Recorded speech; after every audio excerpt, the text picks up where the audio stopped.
আমি আজকে যে পুকুরের পাশে দাঁড়িয়ে রয়েছি সেটা হচ্ছে হাতীবান্ধা সন্নিকটেই একটি পুকুর। এটি বাজারের পাশে পৌরসভার পুকুর নামে পরিচিত। এখানে আমরা দেখতে পাচ্ছি এই পুকুরটির চারদিকে নানা ধরনের গাছগাছালি রয়েছে, তার সঙ্গে রয়েছে বিভিন্ন ধরনের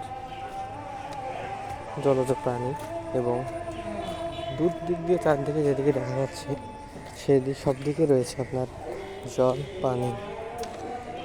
আমাদের এই পুকুরের পাশে বিভিন্ন ধরনের গাছ এবং বিল্ডিং রয়েছে।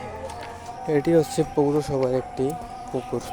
এখানে হাতীবান্ধা বাজারের এক কথায় বলতে গেলে সবাই এটিকে চেনে এবং এটি বাজারের কাছে হওয়ার কারণে এর আশেপাশে অনেক স্থাপনা রয়েছে যা আমরা দেখতে পাচ্ছি। এটি অনেক মনোরম পরিবেশের মাধ্যমে একটি জায়গা। এখানে আসলে মানুষের মন এমনি উৎফুল্ল হয়। তাই আজকে এই বিষয়টির উপর নিয়েই আমি আমার ব্লগ তৈরি করলাম।